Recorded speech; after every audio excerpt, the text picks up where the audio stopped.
Oh no.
Hello, everyone. Welcome to the morning roast.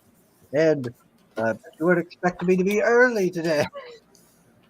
I'm sorry, it's 11:04, so you're still late. No, I'm not. I set it for 11:05. Shut up, Sam. This is what I deal with, Murph, every day. I'm sorry. Yeah, it's terrible.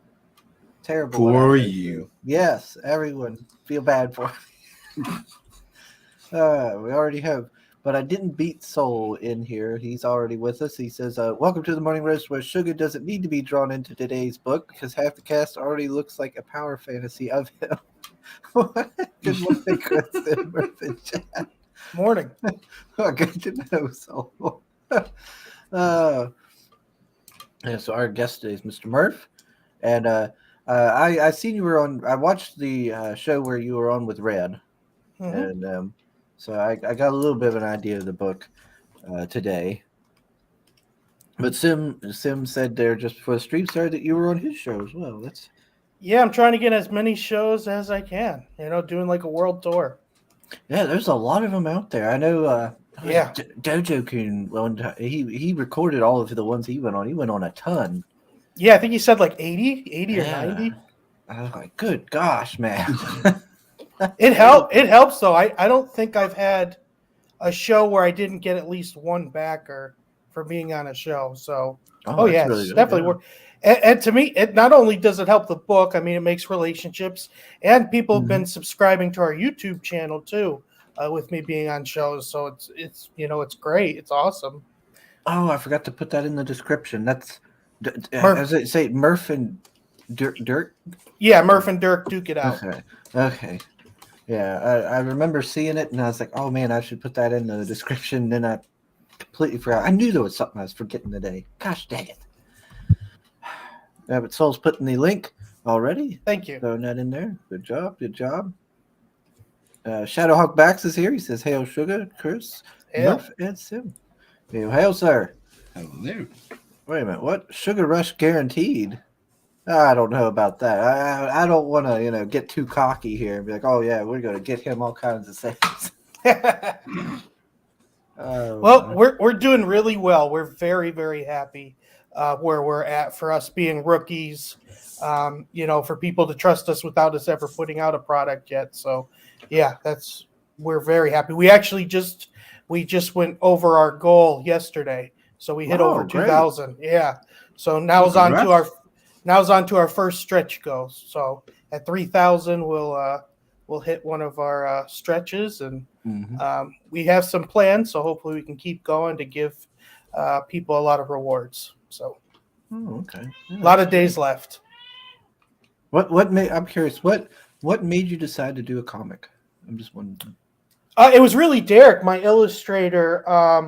I had been writing novels for about 20 years of kind of the story that I wrote up. The Lord of the Rings movies in 2000 really just had my mind explode. Like I've always been into comics.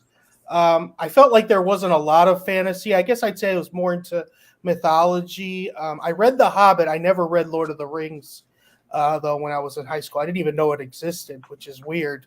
The Hobbit was just one of those books that you could choose to read for your English classes. But when those movies, those movies were so well made. I just was like, oh my God, this world's amazing. And I actually was looking for comic books and graphic novels because I wanted more of that. Like, other than Zelda, playing Zelda, the Zelda 64 game was great, kind of like on that comparison. But to me, it was like, and I couldn't find anything. And it kind of just made my creative juices going. And so I just started writing kind of a world I made, and it's changed over the years. And then when I met Derek, we were at a training that was terribly boring. The training would be like for a whole week, so you were just hearing people talk. He started drawing Batman on one of the papers, and I was like, that's really freaking good for him. Just like it looked exactly like him. And because of that, we kind of shared more into the nerdy stuff we were in, and kind of then started sharing my story I had. And he loved it. He was like, and it kind of brought him into more mythology, because a lot of it is more mythology than I'd say fantasy. But he didn't know that there was like a mythology for every region and so many cool things that are out there. Oh yeah. And so it was just, kind of lit a fire under both. And we've been working on this first issue for about 4 years now. Not just the first issue, but trying to get the whole world, and because I've changed a lot from what they would have been novels to the comic books. So, and here we are now. We kind of fell into the Comicsgate independent comics community. We were just going to make a comic and kind of go to cons here in Ohio, and we fell into this. This community's been great, and it's been a blessing the whole time. That's awesome. What is that behind you? Is that graphic novels? Yes, those are omnibuses. So you get they're the hard covers. They're oversized art, and Marvel, DC not so much, but Marvel has really started to put tons and tons of these out. Wow. I'd say about 3 years ago they'd only do like 1 or 2 of them, and now you can get about like 20 different of them yearly. The real important thing with them is online websites. You can get them for 50% off, but you have to get them quick, or people will get. So they're usually $125. You can get them for like $80 on websites. If you get them early, then they go on like eBay for like $200 at times. And so wow. Okay, that's big money. Yeah, I'm not the only one. I told you. Again, you're getting a lot of pages too, so. Oh, it's definitely worth the money for how much, because you're usually getting full stories. You're getting sometimes 5 to 6 years of, I'd say you're at least getting 30 books in any of them. To me, the oversized art and it being hardcover too, I love it. I don't know if I'll ever get to read all of them, because of the money thing, it forces you to get them. You know what I mean? Yeah. It's like it forces you got to get them now because it's half off. So. But I'm planning on getting all of the X-Men books. These are all the IDW Ninja Turtle ones, which are awesome. If you're into turtles, these are the best things ever. They're as good as like that first movie in the 90s. And then I got some DC behind me, Batman, and Hey, cool. Yeah, so, I buy like the graphic novels and stuff when I see them at like Aldi's. Real cheap and stuff, but I didn't know they had those big oversized hardcover ones. Yeah. Oh, I wish they had them in the 80s, man. I would have loved this. It's great though that they're, there's nothing better to me. I know. I've been buying a whole bunch of them. Me too. Oh yeah. Sim always likes to show off his big hard hard books there he's got. Yeah, I fell into it too. Yeah. Where do we got? Soul's telling me to play the intro shaver.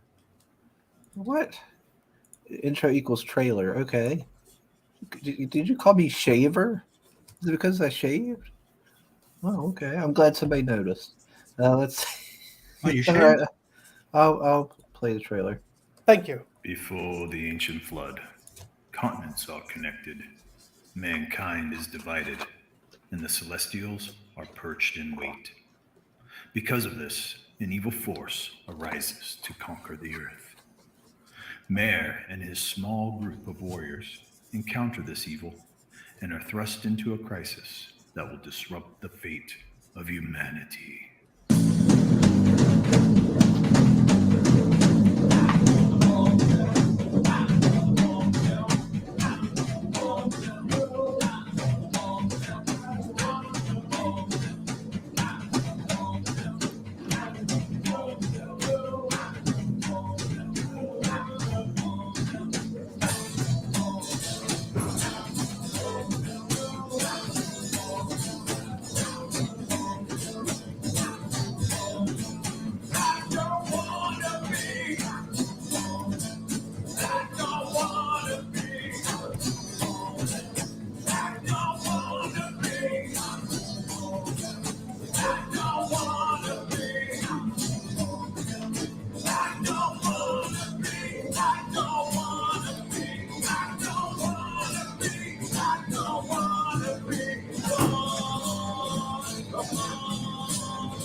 Oh, nice. Oops. Hold up. Go back. There we go. Hup.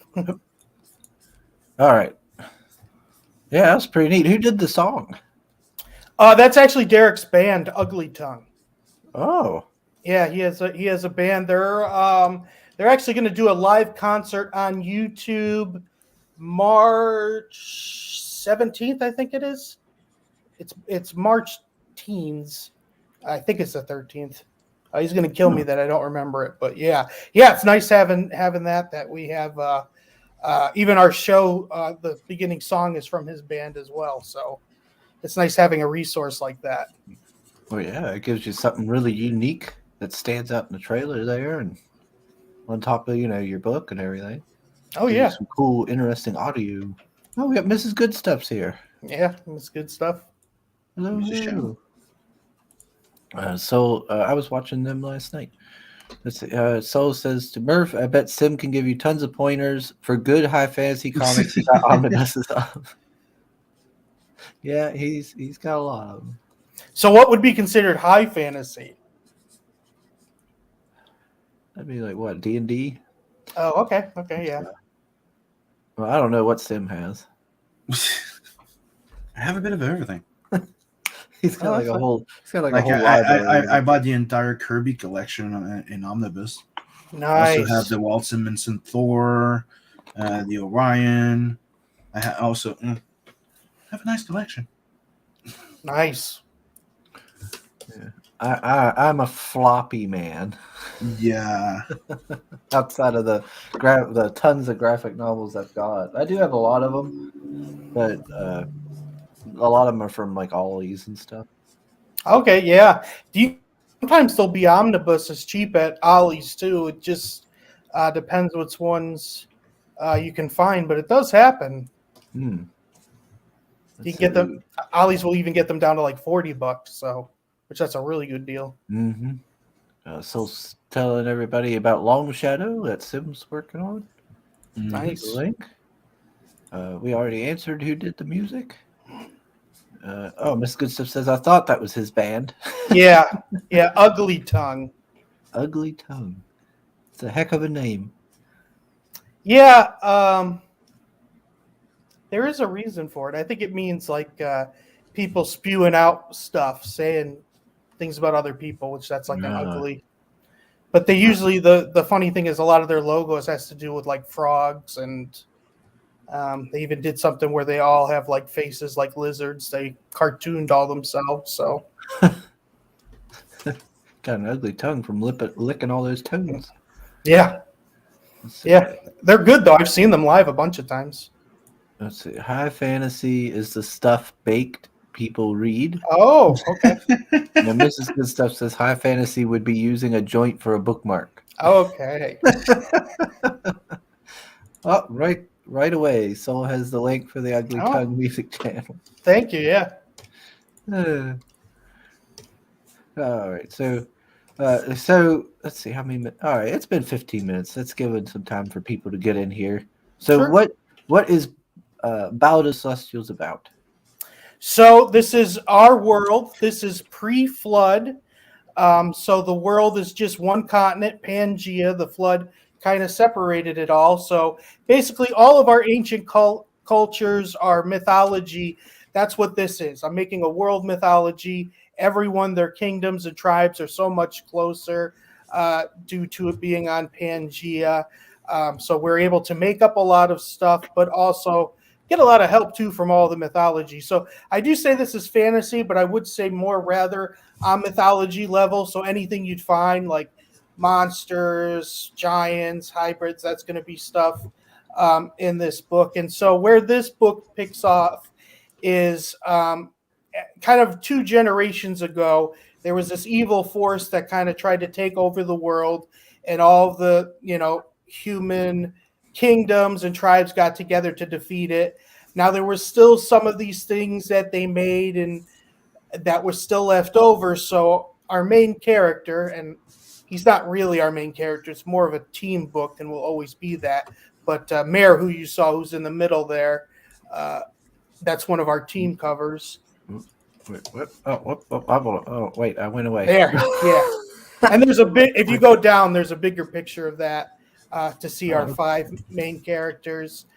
What he's been doing is kind of going over through the world to try to get rid of anything that was left of that evil. So he's been in a ton of wars, been in tons of different kingdoms, and as he's traveled, he's picked up these friends that have kind of stayed with him and wanted to go on this campaign. So we pick up there right in the book. Something happens that changes their plans, and as that happens, they're kind of heading towards his home, and he intercepts a group of people that try to take down kingdoms and buildings because they don't believe humans should be living behind walls.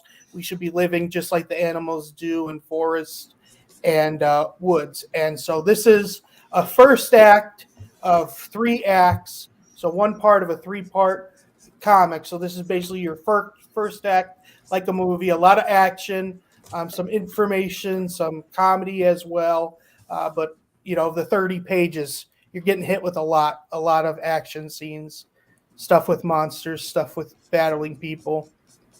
I like how every character here looks all badass and presenting himself, and then this guy off the course, I was like, oh god, he's just hauling ass.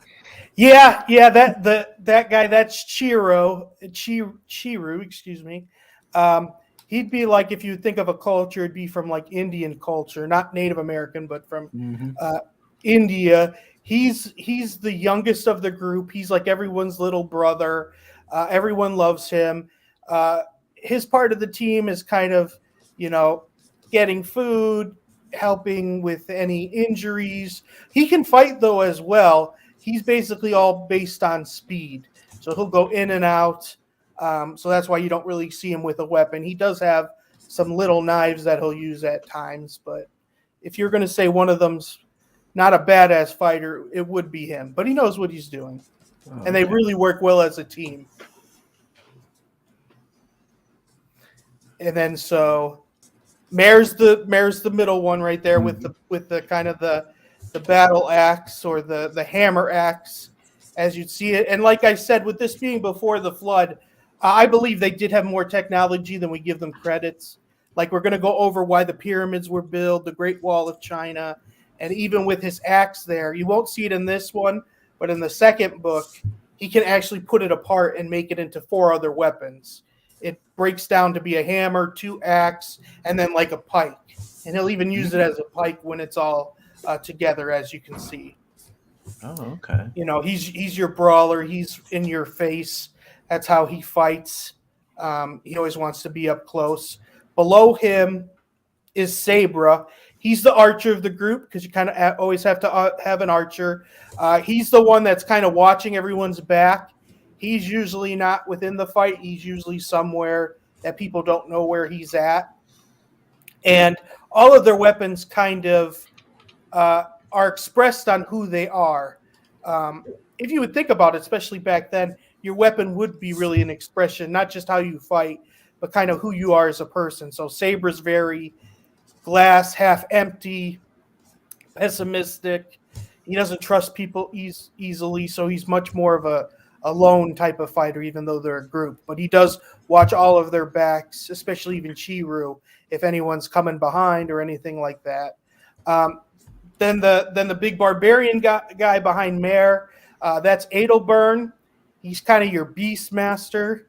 Before they all met, he would hunt them or try to get rid of them if there was a community that didn't want something by them. That's even a jawbone that he has as his club for his weapon. Derek really likes Conan. As you can see, X-Men's a big thing with me. I've always liked team books. Mm-hmm. He was big into Conan, so you can even see that. He's done a lot of the character design. I'll usually give him something, and then he'll kind of go all places with it. So that's where you get with him. And then Zune, who's on top there, the female of the group, she's kind of the second in command. So if Mare's not there, she's the leader. She's taking over. Just as Chiru is the heart of the group, she's the soul. She brings everyone together.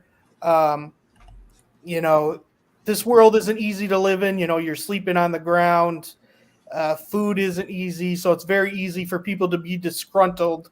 She's really good at keeping everyone level-headed, keeping everyone together. She's very patient. She has her weapons, a bow, but she can still kill people with it. Even though it's not as deadly as some of the other weapons. Mm-hmm. And what's nice, too, is you won't see any of their backstory in this book, but as time goes, you'll get a lot of who they are, where they came from, why they are the way they are. And like I said, it's a team book. This book does focus more on Mare just because his grandfathers had a lot of things to do with the history of this world. And every book's going to have someone, but akin to that, where X-Men, everyone was important, even though Wolverine blew up.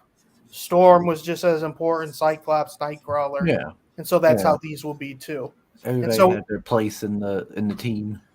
And so we're always going to do it where it's always going to be 3 arcs with 3 books, and it's always going to be done like that no matter where it is. So, for instance, 1 through 3, 4 through 6, 7 through 9, and then the 10th will be like an annual that kind of wraps everything up. So 1 through 10 is kind of its own story or region that they're in. That 11 through 20, 21 through 30. So it's kind of easy for people to pick up, and it's kind of hones in a story or region or whatever's kind of going on at that time. Okay, yeah. So you've got plans for doing this, pretty long then. Yeah, I'd say my books, I had about 10 to 12 novels depending on how I wanted to end things. But I could say each book easily could get 10 comics out of any of those books. So I'd really say if time and we did well, I think easily we could get 100 books to tell the overarching story and everything that kind of wanted to go down. Oh, wow. Well, because like I said, honestly, kind of leaning on mythology, there's so much that people don't realize. Like people know, Greek and Roman and Norse, but like the Middle East has done tons of mythology. Mm-hmm. Even things like jinn, like a genie, they really had that in their mythology. Asia had huge mythology, the Mayans, the Egyptians. So there's tons of stuff to go on. And I kind of want to explain why so many of them did have mythology that's very close to each other. A lot of them had kind of the same things. Because I do believe the world was much closer. And some of the things they talk about, I think, really did happen. And so we're going to kind of put that all together. And we get to have a lot of fun, too, because we can make up anything because it all gets destroyed after the flood outside of those big wonders that are still standing like the pyramids. So, like, we'll have Atlantis in this. We'll have that down the road. They'll be in that. And then we get to make up a different a bunch of different countries and kingdoms along the way. So Yeah, I've always found it interesting. You know, all these different regions of the world all had their own kind of like myths and legends, but you never really see a lot of it in media yeah, portrayed or done with anything with. It's always just kind of like you got your Greeks maybe and a few others, the Norse, and that's about it. yeah, that is interesting. They did make a movie. It might have been called The Gods of Egypt or something like that, but it did terrible. Oh yeah, that Uh, was terrible. yeah, so they tried. I you know, Like I mean, I, I guess I you could remember. consider Aladdin type of a mythology. You know, they have the carpets flying and they have Yeah, genies there, and so that's a little bit. But yeah, you're right. Like Asia, none of that's been tapped at all. Like there's yeah. a I lot of good mean, stuff. like what was I think? I think I remember playing a game. It was like a MOBA. It was called like I think Smite, and all the Oh heroes for yeah, that yeah, game were mythology. And I was like, oh, yeah, from I all like different that. ones. Yeah, and I was like, I Yeah. like that. That's pretty cool. Mm-hmm. You know, they should do more of that because you know it was like, yeah, I'm glad to finally see some of the things I've read about that I always found interesting on something, you know, outside of a Yeah, book there. and And to I tap always into loved it. I loved Odysseus. If you've ever read that, Mhm. his journey, that's awesome. That's a great story. Um, so we call it fantasy because there will be fantasy things, but it is more mythology. Mhm. There'll be more things that you'd consider mythology than what you would consider fantasy. Like for instance, as of right now, unless people really want it, I don't have elves or orcs in this. Okay. They're That's not something because they're not really heavily in mythology. Tolkien was making Lord of the Rings was he was attempting to make a European mythology. That was his goal with Middle Earth and Lord of the Rings. So I guess you could say elves are part of a mythology for what he wrote. But when you look at all of them, there really is no culture or anything that's like that among them. So, but again, if people really want that, like if people feel like that's missing, having some type of elf, I would do that if there was such a demand for it. But as of right now, I don't plan on that. Like there'll be some supernatural things. Everything's always explained. Like Mhm. Harry Potter was very well written, and the movies were really good how they stacked up on each other. But I never liked the idea that there was no cost to the magic. You basically just had to say words, and that was it. Um, and that's not Yeah. how we're going to have it. Everything will always come at a cost, and there'll be a reason why something works or something doesn't. And then, too, the Celestials are something completely different. That's the title. They're in the background of the first book. They will slowly be more and more into the story. There's full-fledged out characters. It's not going to be like Winter's Coming, where you have to wait forever for it to happen in Game of Thrones, and then nothing really is it. The Celestials, things are changing for them, and they'll be a huge part of the story as it goes on, and they'll have rules too. And so I hope people really like the Celestials. We will bring them out slowly, not just for story pacing, but because we have a lot of characters to give time to. So I'm not Mhm. trying to just put everything, because even this, you get 5 characters in this. Our second book, even more characters come to the group. So um, there'll be a lot. Let's see. That's everybody's thing. All right. Soul says, and it's already funded, which should put Yes. fence sitters at ease. Hmm. Mm-hmm. Yeah. Yeah, very happy. Very happy. The community has been very supportive. We're rookies. Like we're learning all this.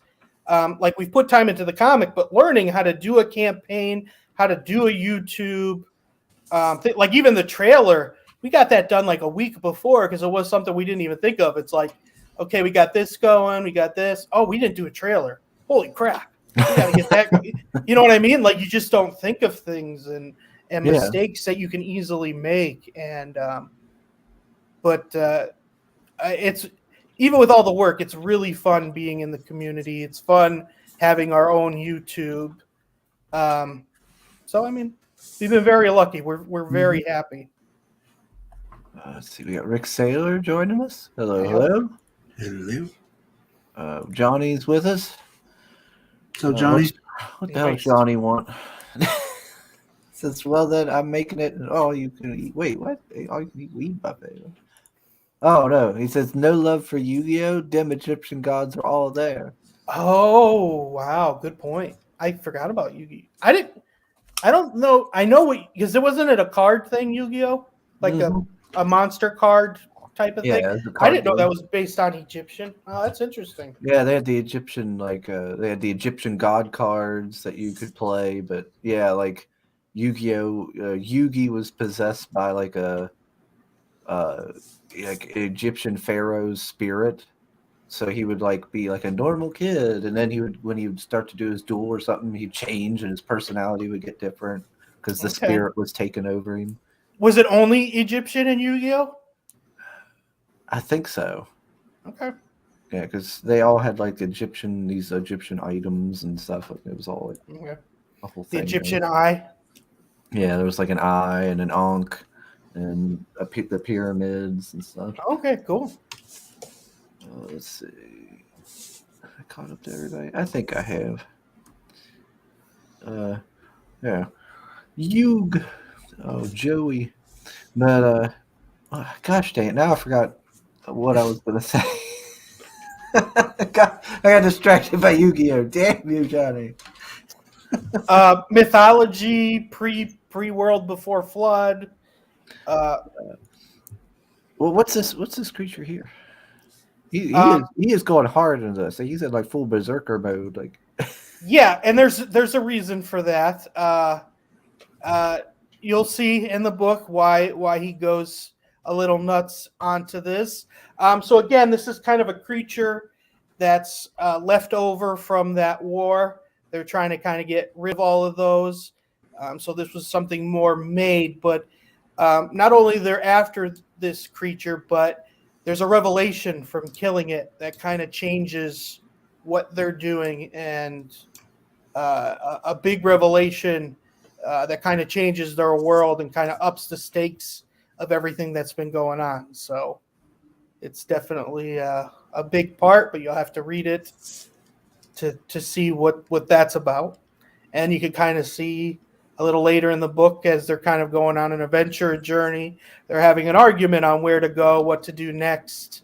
Again, like I said, you're going to have that, in a group. Not everyone's going to want the same decision to happen. Adelburn here with Mare arguing. Adelburn's very much into destiny and religion, and that things happen for a reason, and this is what needs to done. And Mare's more pragmatic, being like, this is stupid, and he kind of blames him for the situation they're currently in as well. So it's an interesting scene. You get to really know about them because of the argument that they have. He's like, quiet you. I have the better beard. Yeah. Hey, you don't get to wake up and have a nice breakfast and have a mirror to shave. Like, you're going to be a lot crankier every day. That's true. Can't just take a shower whenever you want to. That's a good point. Mm-hmm. Let's see. Chris knows way too much about Yu-Gi-Oh! Well, I watched it back in the day, and I used to. I had the cards and stuff. Yeah, I watched it. Yeah. I watched it like about a year ago. Maybe I watched the show again. I watched I think most of it. I never watched it, but I do, because he looks like Dragon Ball Z, doesn't he? Like with his hair. Yeah, doesn't he have yellow hair that's all over the place? Yeah. It's not the best show. I didn't know though it was all on Egypt. That's interesting. I wonder. That's cool. Yeah, like he's because the whole thing is like they've got these Egyptian items, like the Millennium. They call it like the Millennium items and something like that. And like he has like this pyramid one, and the spirit of the pharaoh was in it, and then it comes out and he'll come out and kind of take over, because like he's Yugi, but the pharaoh's Yu-Gi-Oh, and then all these other people have other items, like one has the eye, and different characters. I have Horus. Yeah, Pegasus has the eye, He was one of my favorite characters because he was so ridiculous. Him, Bandit Keith, and like Joey. But they're all humans that get possessed. Yeah. Well, no, they don't get. Actually, what? Like Yugi gets possessed, and what's that other guy? There's one other guy. He gets like he has like I think a possession kind of form. I can't remember his name, but no, not all of them do. Like, but they all have like certain like powers and shit. Hey, Tank. Hey, So thank hey, Morning, Tank. we're showing off our mirror artwork and stuff. Oh, you doing work here? Let's see it. Look at that. Look at Yeah. that. Battle of the Celestials added to the CG mega collage. Look at that. Look at that. Yeah. It's so beautiful. Thank you. That's So awesome. good. You're the first person that's drawn Derek's art. So that was a big thing for him. He thought that was Oh, awesome. I had a great time. I saw you guys were live. I was in the meeting with a client, and I'm like, oh, I gotta go. Because this is one of those books I'm like super excited for, man. Thank you. Oh, you're welcome. It's I had a blast. Hanging out and drawing this. Yeah, if I didn't fall asleep, I would have had more time with you. It was great.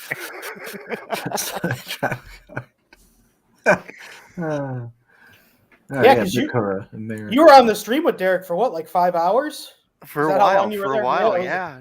We were hanging out and having a good old time. Only Yeah. 5 hours, Tank? I know. You're slipping. It was a short run. Just a quick visit. If it's Yeah, not- Derek. I think Derek was on for like 11. I think I might have only been on for 4 because I fell asleep right in the middle of it. Just went out in my chair. Just from Hail the- to the chat. Hail. No, I ain't doing all that. Oof. That's way too long for me. Right. Yeah. Well, that's why I got to just say hail to the chat. I love you all. You're awesome. Oh, Marinus is here. Hey, Marinus. Oh yeah. You missed the comic talk earlier, Marinus. They were talking about omnibuses. Yeah. He's another floppy type of guy, Murph. So. Yeah, I don't know. There's something about having the hardcover. It just feels better. I know, don't right? know. You know, than the floppy. Like it's. You don't have to open like 25 books. You have it in one book.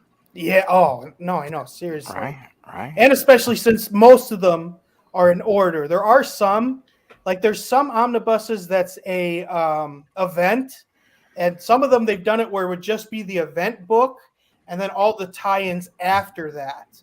Which I think that's weird. Like I'd rather have it all in order. Yep. You know what I mean? Not, instead of having the tie-ins in the back. But they've only done it a couple times. I think they did it with Secret Wars. I think they did it where it's 1 through 6 or 1 through 8, whatever that is, and then all the Doctor Strange and Silver Surfer stuff in the back. Which I think that's stupid. I hate that. Marinus says, "Don't test me, Sim."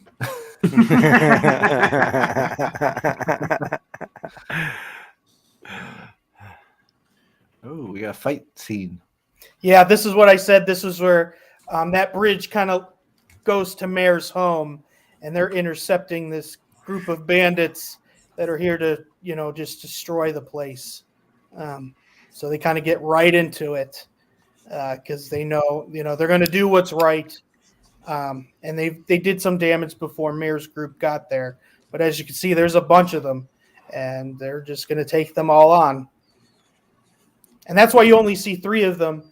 Mayor's already farther within, like he's behind some of these guys, fighting kind of the big bad of the group.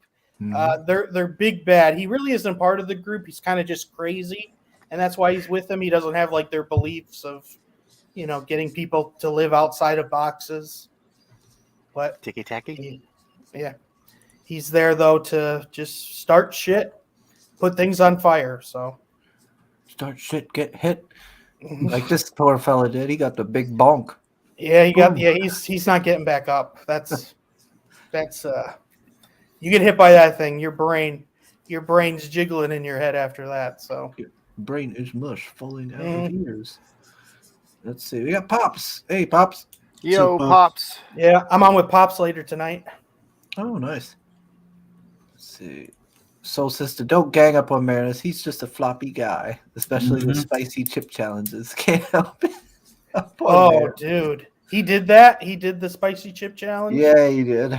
That looks horrendous. Man. He was struggling. He was struggling pretty hard. How does it feel coming out, though? Like, frig, man. He it was probably lava. Seriously, my God. That's probably why we didn't see him for a few days. Thank So you, here's Soul co- Ion. Soul Ion. Oh, Thank you shit. very much for dropping my link. Yes, I am. Shill. Pimp. Yo. What is this? So this is kind of the boss I was talking about. He just loves to put things on fire. So, he knows what he's doing, though. He's a very good fighter. So this is kind of the big scene of the book where Mare's going on with him, 1-on-1. And so we're holding it back a lot of that fight. This is kind of the start of it before they really get into each other. I love Those how are like this- lanterns. Those are lanterns that you'd Yeah, have. he's got like lanterns attached to chains. Yep. I love, one thing that I just thought of with this book. I'm like, you know what? This totally needs a 3D edition because the depth in this storytelling and the visual storytelling is just incredible. Like, I want 3D glasses. I'm guessing that's very difficult to do, though. It Right? Or takes it. Well, there's ways you could do it. I forget the exact process. I don't know the exact process that's used today. You used to use just a normal. It was a Photoshop kind of deal where you broke Like it down we- into layers. Yeah, Okay. but I'm sure that I could. You know what? That's something that's great to bring up. I'm going to bring that up. I'm going to go research that this week, folks. You gave me my homework. I'm going to figure out how to do that. That's awesome. I mean, even for the whole community, if it's something that's not that difficult, people could do. I could see that being a very cool. There's probably Yeah, some 'cause- people's books that would be really, really good with. Oh, this one, man! Like with this flaming lantern on a chain popping out of the page at you, Hmm. dude. That would be so cool. I wonder if there's even a program that would kind of do it automatically, or even do some of the heavy lifting for it. I don't know. I would imagine that one would have to just have to select this stuff, just do some careful editing, and that's something that could easily be done by somebody who's got experience in just doing normal graphic arts. Like even your Photoshop troll could knock that out for you. Yeah, interesting. Technically, it's not that overly complicated. You can use After Effects. There's like a thing on Photoshop as well. The thing is to have like different like greens, red, separated just by a millimeter almost from the actual image, and it's stereoscopic, and it's not that complicated. That's right. That's what it is. Mhm. Yeah, stereoscopically separates it in the green and red spectrums. Because I remember when I was a kid, they did that with the Superman comic. It was one of the first like full color 3D. It was like, wait, what's this red and green versus red and blue? Every few years 3D comes back, and like I was studying in 3D, and they're like, it's gonna be the next thing, let's study it again and let's check how to fucking do it, and never freaking got applied because it changed. It's not the same 3D anymore. It's cool every once in a while. 3D is. It's cool every once in a while, and like if you 3D. and I think for a few things like I think this is one of those projects because the graphic art has so much depth to it that that would make a dope sauce like 3D image.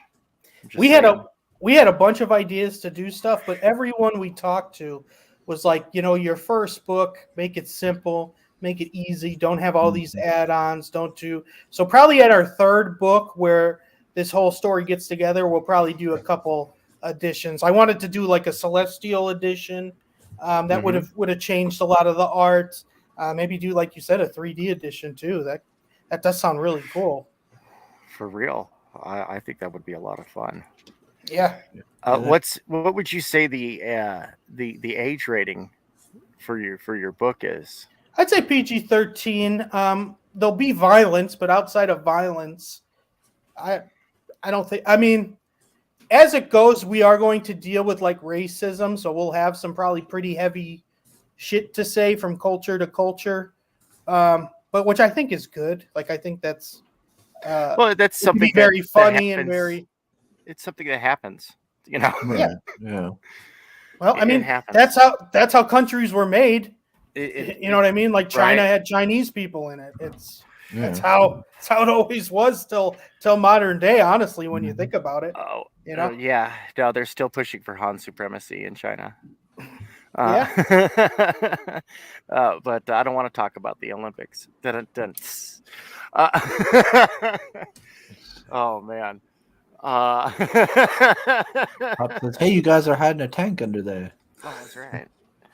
Oh, and then Soul says, "At tank, misspell me again, and I forget you exist." That's right. I have what they like to call stupid tongue. Uh, like I think one thing, and then what comes out of my mouth is something entirely different at times. Mm-hmm. And sometimes it says things that I'm like saying, "Don't you dare do it! Don't you say that!" Do you ever go, "Hey, did I say that out loud?" And then people look at you because you didn't. No, No. not Okay. not in a while. Yeah. Let's see. Make sure I get caught up with the chat.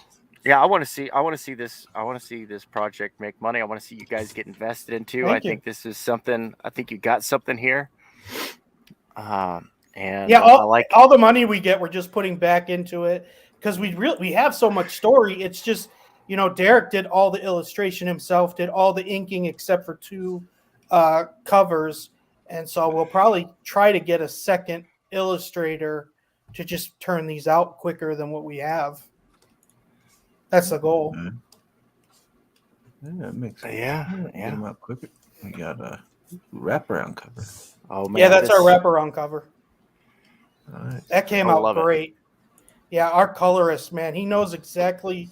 We barely even have to tell him, and he knows what we're thinking, because we've told him a little bit more about the world than we've let out yet. So he's even doing stuff that's going to Nice. you'll see later, like, oh, that was important. Why this was this way or that way. So Yeah, I mean, from the way you talk, then it sounds like you've got a nice, good team that flows really well together, and we're worried we might lose him because he's been doing stuff for Marvel, DC, and Image. So damn. yeah, he's been doing a lot, but so hopefully we can keep him. But I mean, The big guys are trying to swoop in and take your talent. Yeah. Well, another reason why we need to make you more money so you can outbid those companies. Yeah. Right. So, yeah, let's get this because I don't know why Marvel and DC. I mean, goodness, I thought they paid in cat food and food stamps. Yeah, I mean, I could see too. It's a great thing to put on your resume. You know what I mean? I'm joking, of course. Yeah. No, I think you're right. I do think they pay like crap, honestly. They do pay terrible rates, but it is a resume piece. It is a trophy. I mean, if you're like young and like this is like you're just starting out, you can get on there. That would be a good start because then you get your name out there to the comic book readers, and then you can, after a while of doing that, you can leave and then start your own thing, and you'll have a little bit of a kind of like a head start, Your built-in audience. And you can see he's super talented. Man, he is so good with his colors. We found him on Facebook.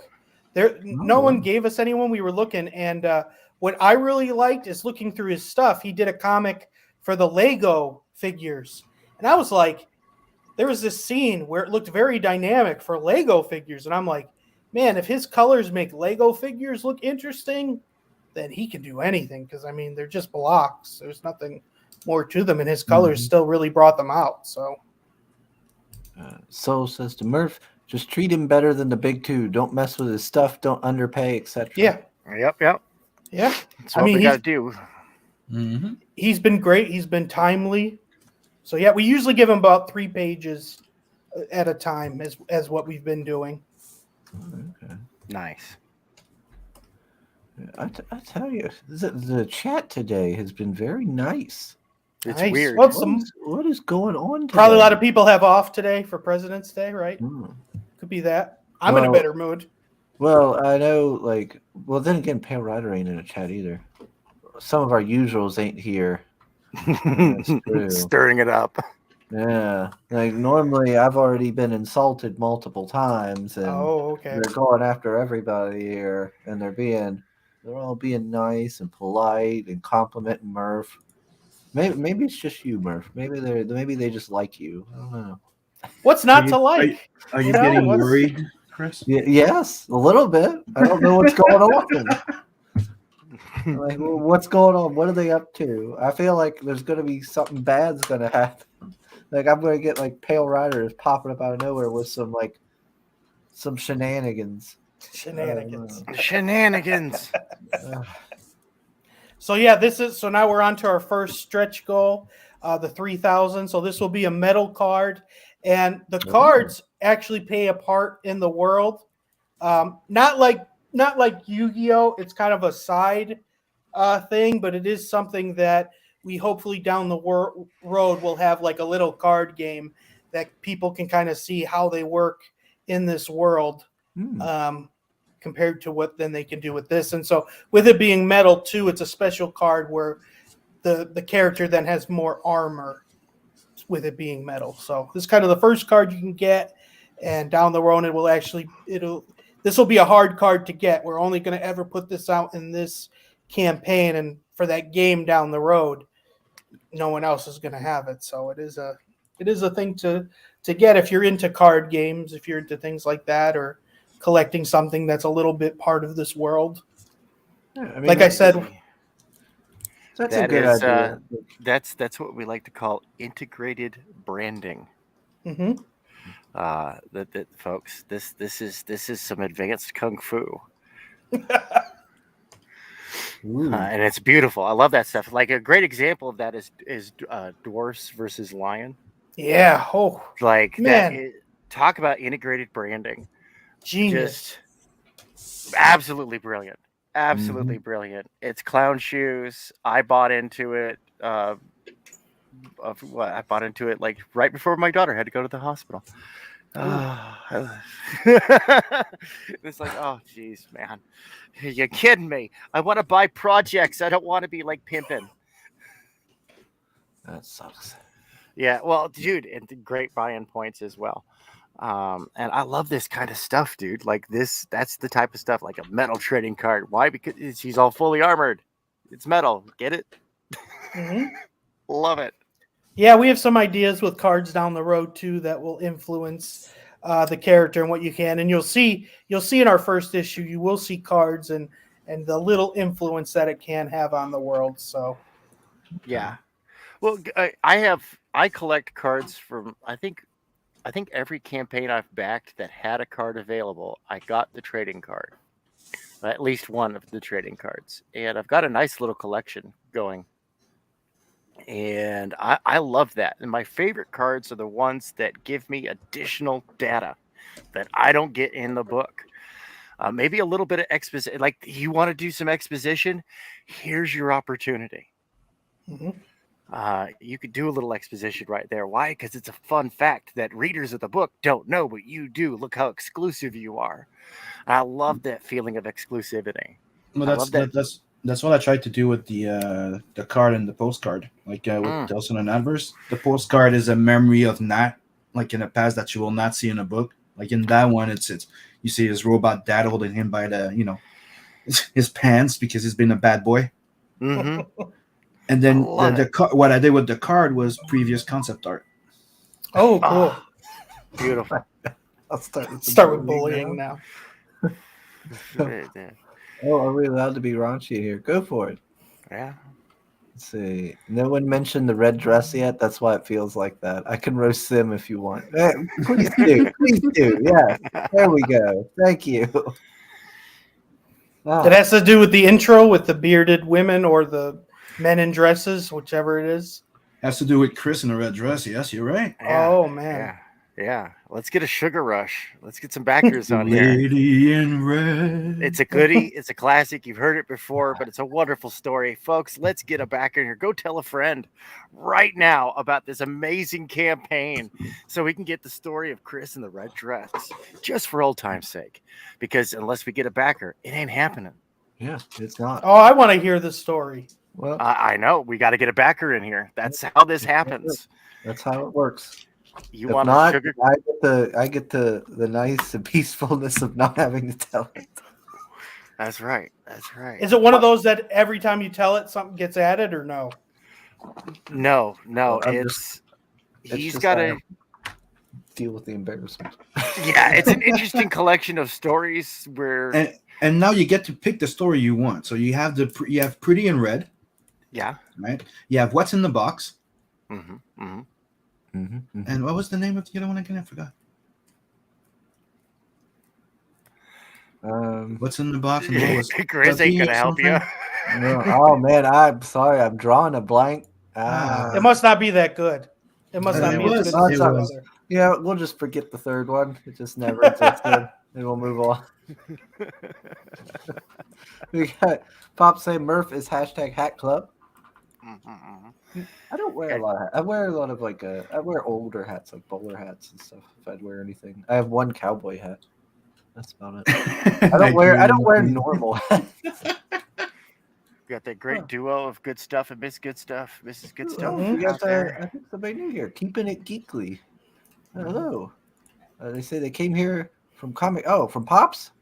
Oh, okay. Oh, Well, cool. thank you. Welcome to the show. Cubby, there, better. There you go. Thank you. Thank you. Thank you for your consideration, Pop. So you have Pretty in Red, Cubby, and What's in the Box. No, it wasn't called Cubby. He was just calling me Cubby. Oh. I don't But there's a remember story what he behind called that. it. There is three There's a new Sugar Chris story. A new Mhm. issue is out. Now you have to buy into it by purchasing this campaign, which Chris gets nothing for. Which, Chris, why do you do this? I don't know. I don't know why I do this to myself. I punish myself for everyone's entertainment, apparently. I and don't know their why. profit. Yeah, I just shit on myself so everyone else can make a bunch of money and laugh at me. That's it. We need to launch you a good merch line, man, my man. Let's see. Taking one for yeah. the team. We did a lot of research before our campaign, not just listening to people. But that was the card. It does have to deal with the world, but other than covers seem to be the big thing that everyone would put money into. Cards was the next thing. Like stickers don't do well for people's campaigns. Bookmarks don't do well. Action figures, things like that. Usually, anything with a 3D printer looks to do very well, but neither of us have a 3D printer, so I don't even know what the cost of that is to do that. Inexpensive. Oh, really? Yeah. Mhm. Yeah, you can get a 4K printer, which if you're going to print out something like 4 to 6 inches tall, like a little figurine to be collected, just think of it. It takes a full day to produce one of those with one printer. Wow. That includes like your misprints too, because if it misprints, you're going to have to redo it. So that includes your time lost, right? So that's a safe estimate. That's your safe estimate. If you want to coach mailing that estimate, you could say that it's going to take you 2 days to do one figure, so you can make them a limited design, so that way you can hit your production release dates. Depending on the size that you want to do them. Yeah. So like Because if they're small like minis or like a bit smaller, you can print more than one at the same time too. Yeah, those you can. Yeah, when you start getting to like minis, oh, dude, and file stacking and all that fun stuff, like optimizing your print runs. History was baby. There you go. Sorry. Yeah, there we go. That's right, BB. How much is a printer itself, though?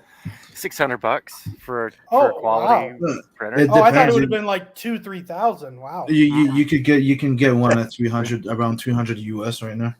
Yeah, I was thinking like that for that, and the you want to get one of the washing stations. Like you absolutely want to get one of those washing stations. So it's about $300 each. Yeah, so it's gonna take you about $600 to get started. But you do want it because it's you grab the curating and the washing one. So the thing is, wash it. You can use it to wash it properly with a swirl in it, right? And then you can cook it with UV lights. Yeah, and it'll do the ones I was looking at that cost like 300, 250 to Mhm. $300 on Amazon. They're all in one. So you take it straight from the printer. Don't do nothing. Just Yep. get it you put the little cover on the other second machine, and then you do your normal maintenance, your normal TLC maintenance on the printer, and start your next print run. And all in all, that process takes you like maybe 20 minutes, half an hour tops when you're getting started. So you think it's cheaper to get your own and do it yourself rather than pay somebody to make Yes, them? yes. Mhm. And maybe especially in the. I mean, if you're talking like Mhm. quarterly, like you could get a return on if you did abysmally, you could get a return on that in 2 quarters. Wow. Wow. Okay.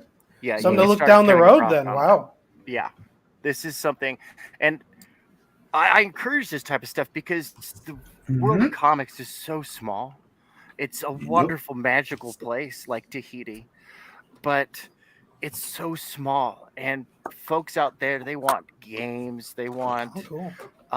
they want trading cards, they want the rest of the experience. They want to be able to have fun with it in other aspects of their life, and which is why not to like shamelessly plug Brain Cage, but that's why we've got the systems in place and we've got the production time schedules, and so we can start helping facilitate this type of stuff. Very cool. Still saying, Murph, you're in the right company to be informed about 3D printing. Tank and Sim have some XP on that topic. Yeah, I ran a terrible campaign with wonderful backers. I did. I ran a terrible feel like campaign, that. but I had wonderful backers, and they so far they seem to be enjoying the product. I did a 3D print Nice. campaign Yeah, Mr. where Good I Stuff. was selling models, not 3D printed stuff. I should have been selling 3D printed stuff. It's what I should have been doing. Let's see. We've got forget the third one, my ass. You forgot BB Sim. Yeah. BB. When you say you were selling models, do you mean model characters or the models for people to print their own? The models for people to print their own. It's called Iron Maidens. The Fembopocalypse. Malekind's time has come to an end.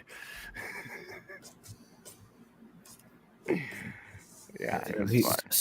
So for you to make a character to be 3D printed, is there a certain program or can you use anything and the printer will kind of then you do the math and it knows what to do? The As long as you standard can method. export. Oh, sorry, Go ahead. Sim. I was gonna say the standard method that people buy these files is like they get somebody to format the files for printing, right? And then they take them from that converted file and turn it back into an object file. So that way they can just load them into their printer. All the support struts are in place. And You can I learned this the hard way. you can use Yeah. any program to model the thing, but you have to know how to model them in a 3D program. Could be ZBrush, could be Maya, could be anyone. The free one called what's his name again? Oh, Blender even has wonderful Blender, ZBrush yeah. style resources. So you can Yeah. use any of them, but you need somebody that knows how to use them and sculpt your character. Other than that, as long as you can export it in the format that you need, I don't remember what STL, SL, whatever, and then you can print it. That's all you need. It's that file, and then you can resize it the way you want in that little cutter or that you have on that 3D printer, and then make it fit your plate and print it. Very cool. That's very cool. So, gentlemen, I have to run. I have a client beating down my door, and I do like money, especially these days.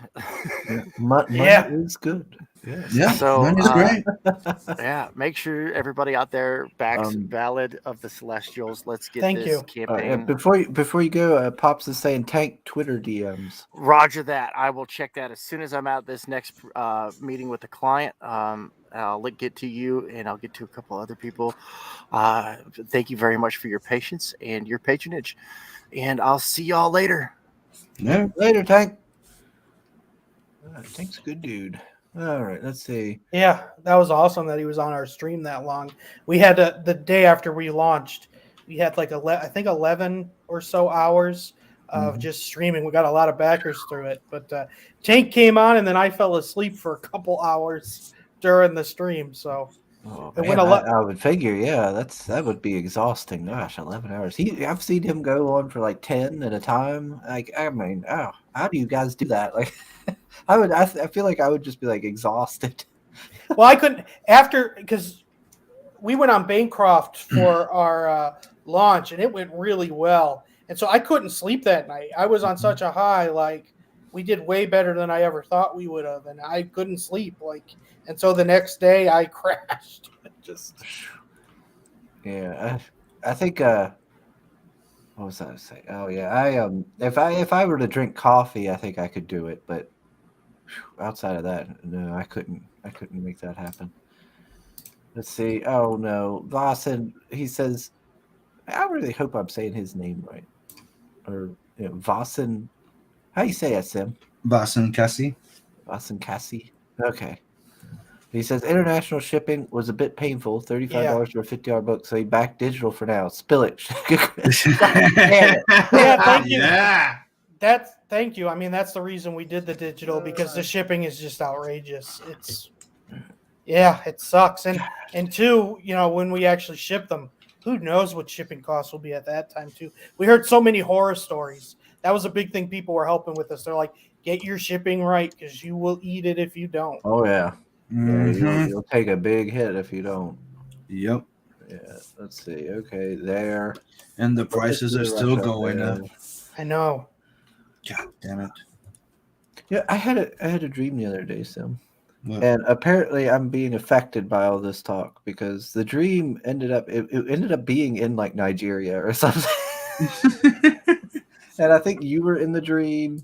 I think like what was it? Irene and Nick and them from D&D was in the dream. There was a couple other people that was from the circles that was in the dream. It was a weird dream. It had I'm not going to tell the whole story here because I'll end up probably embarrassing myself again. You're gonna end up with a never full mind. story. Yeah. Yeah, you don't need to know the full story. See how he gets himself in trouble? Yeah, I gotta watch myself. Yeah, I'll watch it. Not say nothing else. I can't stop watching you in the red dress twitching. I can't stop looking at Yeah. that. Just That's all. That's all. Thanks. That's to also Taylor for the Arthur. story. yeah. He says he prefers paper, so he'll be looking forward to a collected trade paperback later on. Yeah, that's something else. Are you planning on maybe? Is like a goal of yours to like maybe do like the books behind you there, like an oversized fancy hardcover? Oh yeah, definitely. Yeah, when the third book comes out, we'll probably still do floppies and probably do a small graphic novel for it. Probably nothing with hardcover because it'd be about 90 pages, so I don't think that's like really enough to have hard. But oh yeah, that's the dream. If we did actually 100 issues, if that's where we stopped, that could easily be 3 omnibuses. I wonder. You were talking about like Conan and stuff, and it made me think of Passion and like Preston and them with Tales of like Novaterra and everything. Mm-hmm. Yeah. I feel like that would be that could be pretty cool. To have one of them maybe draw your characters, that could be kind of neat. Yeah, I mean we'll probably for our next one we'll probably ask for people to do the covers because Derek did all 3 covers. The team one's the standard.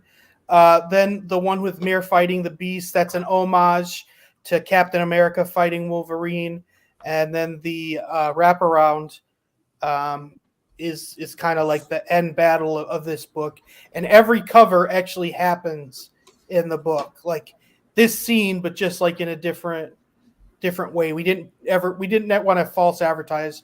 Both of us always hated comics where you'd see somebody fighting someone and then they're not even in it, or you know what I mean? You get those things all the time, and we always wanted to make sure there are actually scenes that would happen in the book.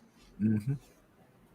Let's see. Sold says plus international backers sometimes even have to pay custom fees on top. Have to pick up a book tomorrow myself that cost me $4 customs and $6 for holding. Don't hold it then, weirdos.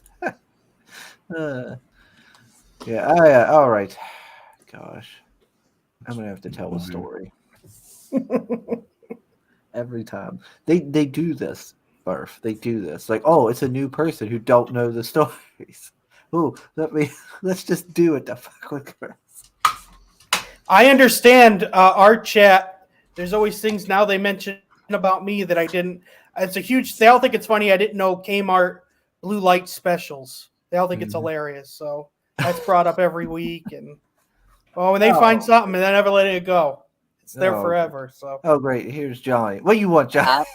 I'm just here to make sure you do what you have to do. Oh, that's awesome. yeah. I watched myself, Johnny. I was about to tell a news story, and I was like, no, Yeah, no, nobody no. stopped you. It's except yourself. You're learning. Yeah. You I do caught this to myself. yourself. Yeah. Yes. All right. Tell it. Yeah. Hey, I know. I guess I should start with the first story, original one. So since he's not known any of this. Are you only telling one, or are you telling all three? No, we're just telling one. Okay. Unless he gets more depends. backers, you know. If we get another one, I'm, I'm not going to be like that. Yeah, I'm not that easy. They got to work for it. Oh, thanks, boss, and thanks. So it says that Murph, the red dress story, Chris's blue light special for sure.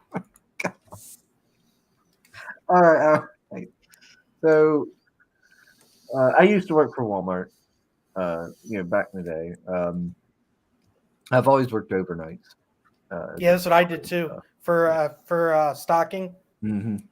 Yeah, I think I've worked like in every department during my time there. I did. At one point in time, I was even on a register for a little bit. Oh, that But sucks. yeah, register. I hated it. They didn't have me on there for long because I was like, I hate this.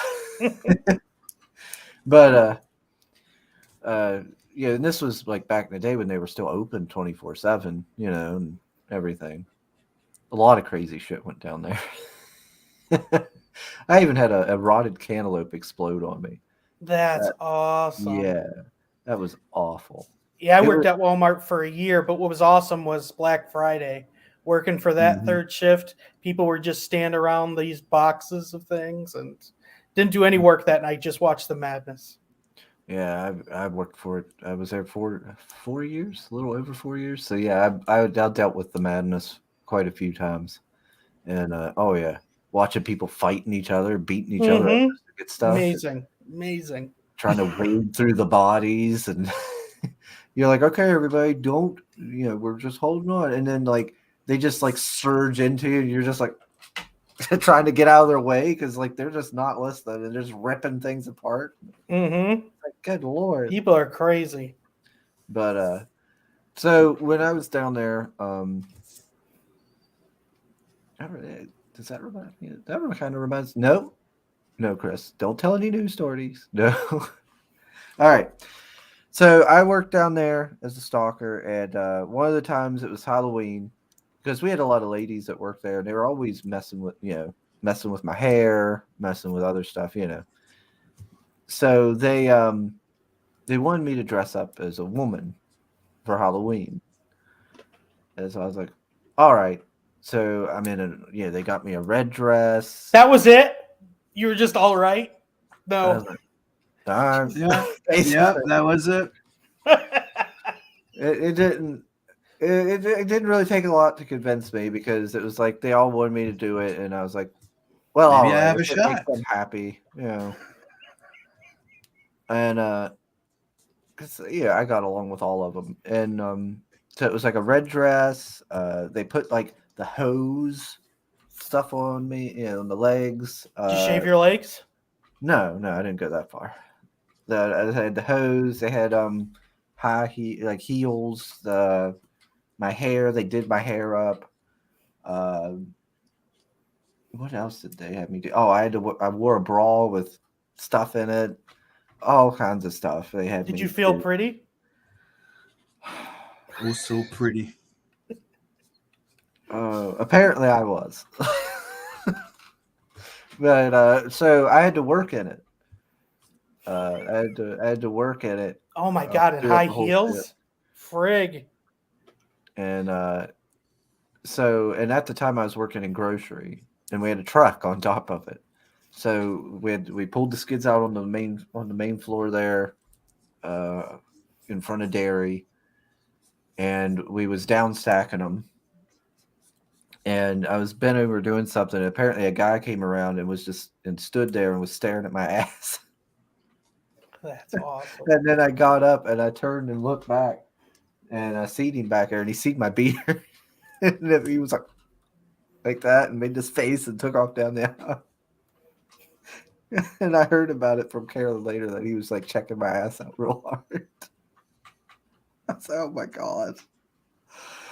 And so we finished breaking down the truck and everything, the skids and everything, and I go into the water aisle, and I'm working the water and everything, and these two fellas from the chicken plant, these I guess like Mexican fellas, because they were always hiring like illegals. They were always bringing illegals in, and so these two guys came in and they seen me. And they got these big smiles, like big toothy grins, and they were just like staring at me and slowly walking past me and like looking back behind me. And they were talking excited, like and laughing and talking, and look back, they talk more, and I'm like, okay. And then they went down, and then a little bit of time passed. It's not very long, and they come back, and they walk back past me, just once again smiling, and I'm like, okay. And this happened multiple times, like back and forth, up and down this aisle. Like they kept coming back through, just big smile, and talking away. I'm like, this is weird. And then finally they stopped for a while, and I was like, oh, okay. And I got done my water aisle, and I went to the next aisle. Was it cereal? And started working it and everything. And then there they came again, up and down the aisle again a few more times. I was like, what are they doing? I told Carolyn, I was like, man, I was a little worried I might have to get an escort out of the store when I leave. Like, daggone. And it just kept on like that. And they eventually finally left. But it was pretty crazy. They ended up taking my picture for the contest, of course. It's like, oh great, yeah. By the time I took the stuff off, like the bra had left like a big welt across my chest. I was like, oh my gosh. And What'd the high heels do to your feet? not much actually. Like I don't know if it's because Did you have experience wearing them? No. I don't know if it's because I'm always in my barefoot, maybe walking around in like gravel and stuff. So maybe I don't know. I did fall a lot. But was they high heels? I'm trying to think. Like they were feminine shoes, but I don't think they were like the really high heel stuff. You weren't twisting your ankles or anything like Yeah, that as you yeah. were? Like it wasn't that bad. I can't remember what they were. I know they made me get female shoes and wear them. But yeah, it was that place was so crazy though. I always had drunk people coming in carrying on. So a couple drunk women came up and like took my coat because I always wore this black jean jacket coat with a dragon on the back and stuff, and I had it setting on one of the coat racks, and I was working, and they just came. One girl came up, picked it up, put it on. I was like, oh yeah, and then just walked on. I was like, hey, that's my coat. And then finally they came back around. They're like, hey, oh, okay, here. I was like, yeah, I need that. That's mine. They're like, it's a nice jacket. I was like, yes, that's why I own it. And next thing you know, they were trying to get me to go out partying with them and stuff, and and do things. I was like, look, I appreciate the propositioning and all, but I'm working. I can't just leave to go, do things with party women. Yeah, did you have to go out with everyone to re-get the carts? Oh yeah. 2 a.m. when it was like freezing. Oh yeah, we had to do all that. Me and a couple of the guys would go and like make this giant form line, and we'd all like there'd be like occasional groups, and then we just push them all up with like 2 people pushing them, and then everything, so it would go quicker. It's like negative 10 degrees out at 2 a.m. Yeah, we had to do that. Yeah, because like a few times when I was out there pushing them and stuff, and I had my jacket on, people would come up to me asking me how much I was selling drugs for. I'm like, what? I don't even do drugs. They're like, "Oh, how much? Like, is it just because I have this jacket on? Like, why do you think I'm selling drugs? Like, people were wild there. Mhm. Like, you had like people like doing table dancing on the lunch tables outside, Nice. all kinds of shit. Like we had a couple that would we had a man and a woman, a young couple, like have sex in our produce department. Oh God. Yeah, fucking crazy. People doing all kinds of shit in the bathrooms. We had one worker, we had one woman, one young woman. She came in, started working. And I was talking to her. She was a nice girl. Joke with her and stuff. She eventually got fired because what she was doing, she was working the dairy department, and she would go into the cooler and do whippets with the with the stuff in the dairy cooler. I don't know why she thought she could get away with it, because like you'd go in and there'd be a bunch of cans of it just laying there, like, oh, I guess these all got conveniently damaged. Come on, we know what you're doing. Mm-hmm. And she'd be like strung out, like, and like we all knew it. We were all like, come on, you need to stop, Well then, my job here is done. He did what he had to do, so I'm gonna leave you guys alone. Later, Johnny. Yeah, get out of here. Okay, now I'm gonna stay. How about that? You don't need your Yu-Gi-Oh talk. I'm not saying anything. Yeah, You're such yeah. a bad. Keep it up. Keep up that This is silence. not. This is not any way to treat your guests. Oh, I'm not treating Murph like this. Motherfucker! There's a reason why you don't have a. There's a reason why you don't have a wrench, John. Can you Wow. believe this fucking guy? That was a cheap shot. Mhm. He's rather when I need him. Okay then. See you guys later. Yeah, later, John. See ya.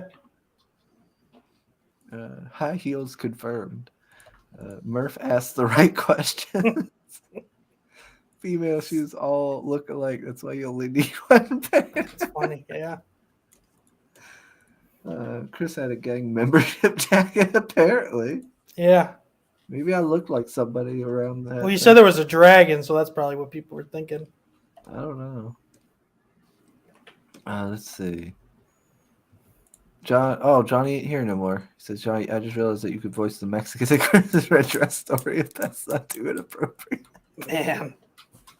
Oh yeah, there was a lot of crazy shit, and a lot of people telling weird stories and stuff back there. Like the guy telling me about how he got a blumpkin from his wife and how he loved it and all this stuff. Like, I don't want to know about all this. Oh god. No, you're right. Yeah, after 12 o'clock, weird people do show up, and it is interesting. Oh yeah.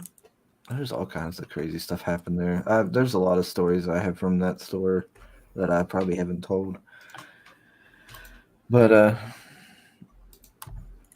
anyway, yeah, that was the red dress story.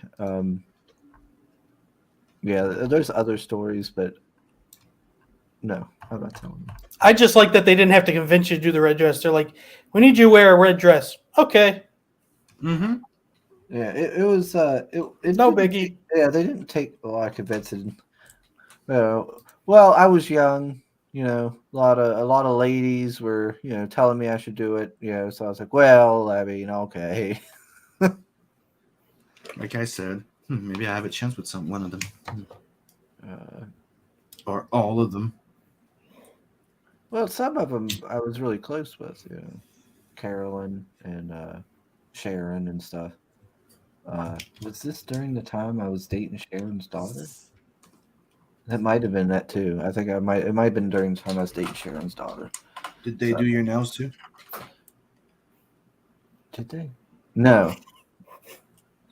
No nail work was done. Did you wear lipstick and makeup? No, I don't think so.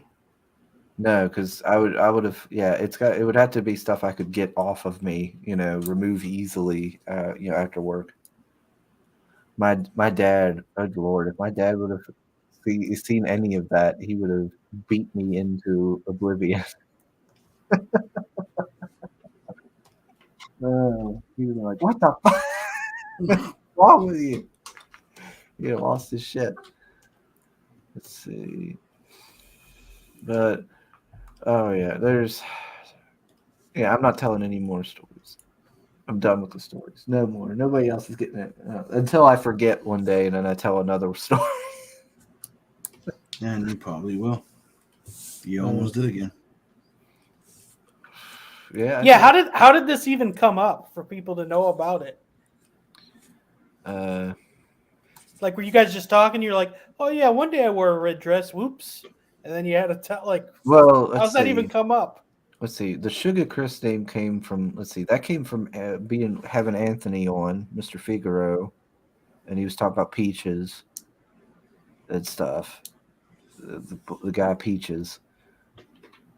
Let's see. The red dress came with. Was it red gaze? Wasn't it, Sam? I don't remember how you started talking about it, dude.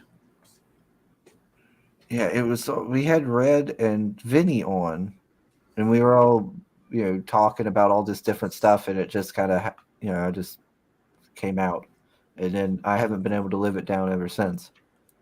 Yeah. Yeah, that's hard to get away from. Mm-hmm. Yeah, they won't let me forget it. That's for sure.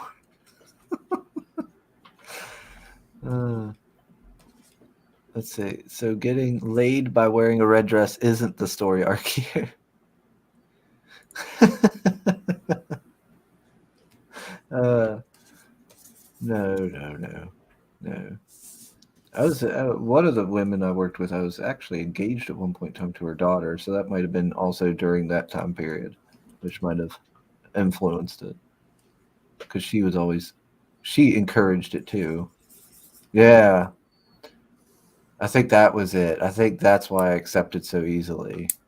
The woman who I was dating was like, yeah, you need to do it. Yeah. And was laughing and stuff. So I was like, well, I mean, why not? Yeah, I think that's why. What got One me time to go. doesn't make me. One time. Shut up, Sam.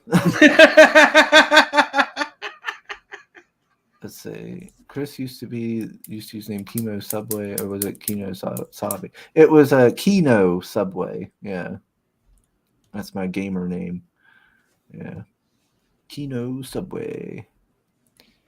Let's see. But yeah, so that's the first story that started all of this nonsense. And ever since then, Pale Rider has made sure to make various fan art of me. Oh, that's awesome. That's hilarious. Yeah, that's where some of that art you've seen in the intro comes from. And the little jiggly man up there in the corner. And he is insisting he's going to make a story called The Red Dress Diaries. Nice. And he will not be making that story. I'll get a lawyer. I think there's a fetish where women put their men in lady stuff. Mm-hmm. I figure there is somewhere. I mean, honestly, there's probably a fetish for everything. Like, probably someone gets off of putting tuna fish up someone's nose. You know what I mean? Yeah. Yeah. I figure if you can think it, there's somebody out there who's into it. Let's see. Hey, people are into feet, which to me, that's the grossest thing in the world. I know. Yeah, I don't get it. Yeah, I don't get it. That's fucking gross. Yeah, not for me. There's nothing pleasing about feet. Nope. Let's see. Oh, it's already been about an hour and a half. Look at that. YouTube time isn't real time. It always goes super fast. Let's see. What other red dress shit I just need to do? Oh, okay. Yeah, I'll show the videos here.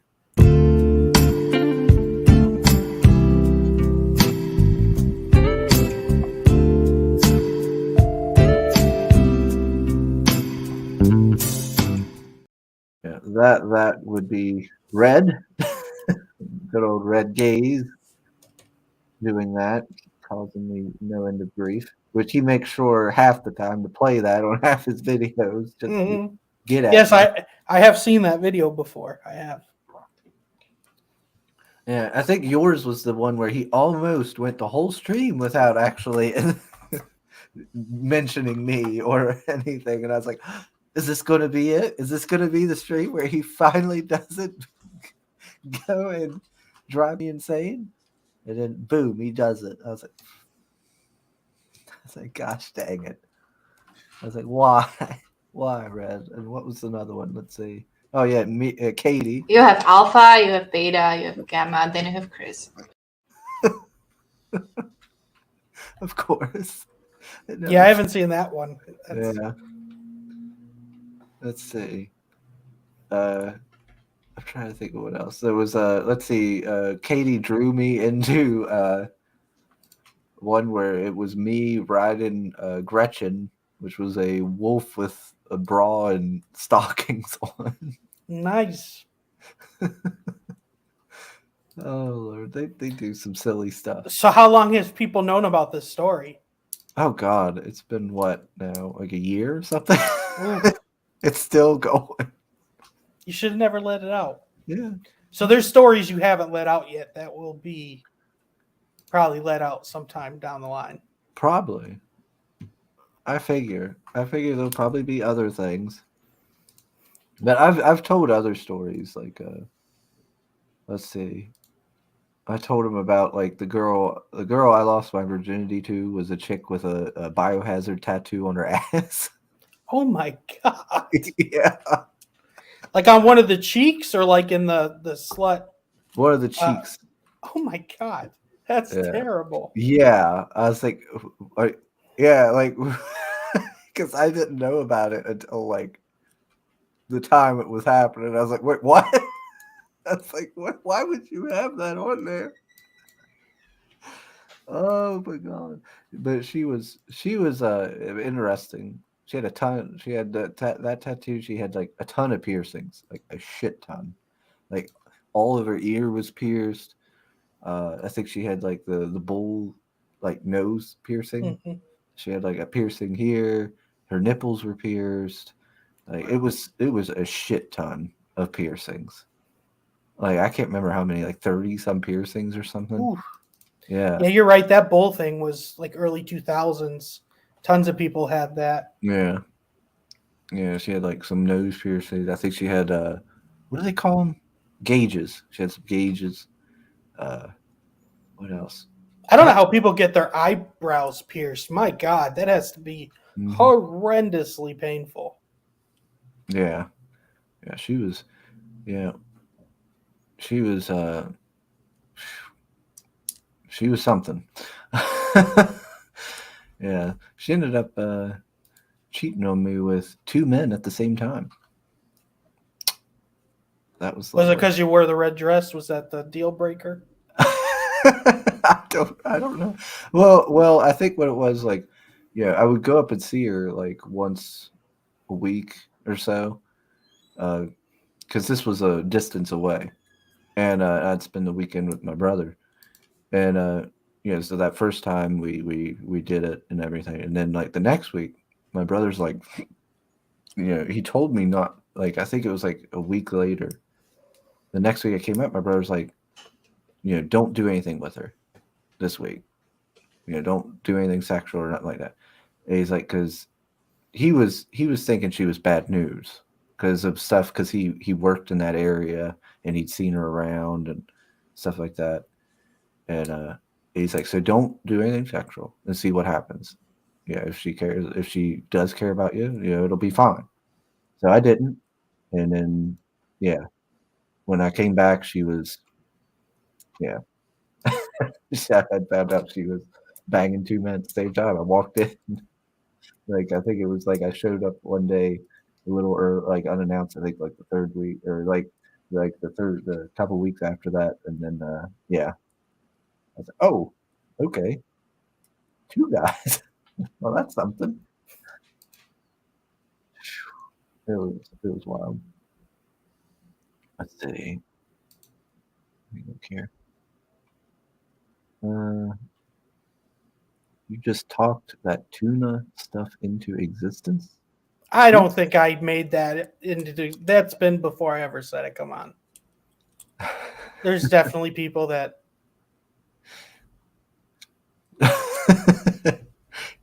Yeah, that person is Murph.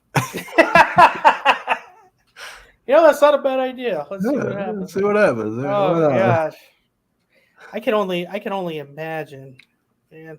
I was looking at Twitter, and it was something to do with like sex education in schools. Like people were being outraged by something. I can't remember what it was, and they were talking about how like schools do that sex education. Oh, that's what it was. It was like a picture that had like a cucumber and stuff like that. And they're like, oh, if you have no dildos around, use this cucumber and we make sure to wear a condom. And it was people were saying that it was aimed at younger people, and that wasn't right. And some guy was saying like, oh yeah, they definitely do stuff like this. And he was saying that like for the guys, they had talked about like what was it, ground meat that was microwaved. Okay. I was like, What would they do with the ground meat that was microwaved? apparently that was a sex toy if you didn't have something to use. What? Yeah. Why? I was like, what? I was like, who does that? And who's suggesting to do that? Like, who's like, I'm pretty buying sure that ground wouldn't feel beef? like sex. Yeah. No matter, you know what I mean? That's Like, what? Yeah, they're saying like ground, like beef that you microwave. I was like, what? And they said something else too. And I was like, what the fuck? Or no, it was ground beef. You put a microwave or watermelon. And I was like, what? I was like, this is weird. Who's suggesting these things? yeah. Teachers are telling kids, "Hey, do this instead of having sex. Go to the meat department." Okay. Let's see. Chris is a bit of a glutton for punishment, no matter how reluctant he might appear. Boston says we have to get Red Dress Chris to Smash Studio game. Oh God. Yeah. We had on a crowdfunded game called Smash Studio the other day. And it's like you can make your own character, you can make your own studio. So that's of course where they went with it. Was putting Is it like the Smash Brothers from Nintendo, or is it something different? Yeah, it seems to have the same kind of like play style, I need to go back. Yeah, I need to go back it too. It looked pretty cool. What's this? Do you still have that red notice picture somewhere? You could red notice. I don't know. What are you talking about? Red notice. Mm. Do you know Sim? Nope. I don't know. Yeah, I don't know. Probably. I've saved some of the pictures on my computer. I don't know which one though you're talking about. Radioactive chick for the win. Yeah, for some reason Johnny likes that story. Let's see. Like hot sauce eating, part of piercing and tattoos is the thrill with the pain. Yeah, I can see that. There's a girl. The tongue has to hurt too. Yeah, tongue piercings have to be legit. I want your opinions on this here. What do you think of girls with the chest tattoos? I think tattoos on girls are. It makes me think they're dirty. I can't help it. I do not like it at all, unless it's like a small ankle thing or like a small wrist. Mm-hmm. But if I see I can't. Now, guys having tattoos, I don't think they're dirty, but females, to me, for whatever reason, that's a direct dirty thing, and so I'm not into it at all. Not into it at all.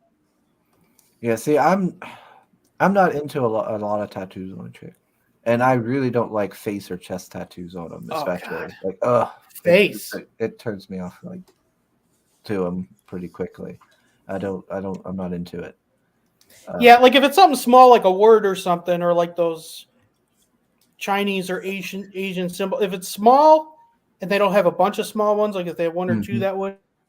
But if they have something big or it's all over, Yeah. it's just Like like a lot of females will have those shoulder ones, and now that's yeah, like there's was it? I sometimes will see on my timeline people post something like about like the tattoo models. yeah, There's ones that are like covered head to toe in it. yeah, that's I'm like that's not. I'm not as much into that. Yeah. no. I'm into feminine girls or sporty girls. That's it. I'm not into the music females or And this is the story of how Chris just told the story of the radioactive ass that he once promised to never tell again. Did I promise not to tell it again? Yeah, you said you would never do it again, and you always do the same thing. Well, I get to jaw in and I forget things. I just go on. It's called American Pie for a reason. That's your American Pie generation. I don't see how the meat would, because I feel like the meat would just move with you. There's no friction. There's no, you know what I mean? Like, I don't see how it gives any satisfaction at all. Where I photoshopped the roast grill. Oh, okay. I remember that one. I don't know. I might have it saved. Let's see, it would probably be under red. Let's see, red dress. Ooh. Okay. Apparently, I think I tried to save it here because I've got like pretty much most, if not all, the red dress art here. But it has the Internet Explorer icon. So it must not have saved right. Okay. Yeah, because there's Pale Rider's drawings. And there's the red dress run. Okay. Yeah, that's another thing. Whenever I get to 1,000 subs, they're making me go to New Orleans for the red dress run, so I can dress up in that. Where are you at? How much is your subscribers? Like 338. So We got to get that up. Yeah. We got to get that going. Yeah, we got a while yet. What do they do at that red dress thing?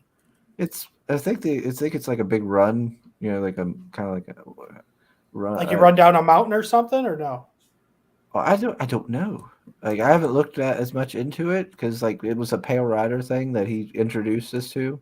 Like it's everybody's dressed in red dresses and they have to do this big run for charity. And there's girls in rollerblades, like roller derby stuff, that go around and harass people and stuff, apparently, and do things. And I know Pale Rider is supposed to show up in his little Barbie Jeep at some point in time. Awesome. So there's all kinds of apparently stuff that go on. And of course, it's New Orleans, so gosh only knows what kind of shenanigans will go on there. Yep. Hex Me- Allen me- with us. Hey, Hex. Always glad to see you around, Hex. Let's see. But yeah, let's see, get back on track here. So don't forget, sub, like, and share. Yes. When we reach a 500, we're doing a giveaway, and 1,000, red dress. He runs Louisiana. What's this, by the way? What do you mean? What's that? Who is this? Because it says. I guess you'll find out about him down the line. What's all? Derek decided to put him in. He shouldn't have been there, but he'll be in this issue, but he has a bigger role in the second issue. But he's very badass. He's very cool. Dang it, where's Steve died? They're dropping spoilers. Yeah. But this is a character that a lot of people really like how Derek has drawn him. So, and I think people will like him. He's pretty cool. But right now, I'm not divulging anything about him. He kind of gives me a Moon Knight kind of feel. A little bit. This picture, a little bit. Yeah. Yeah, he's got some cool stuff that he does.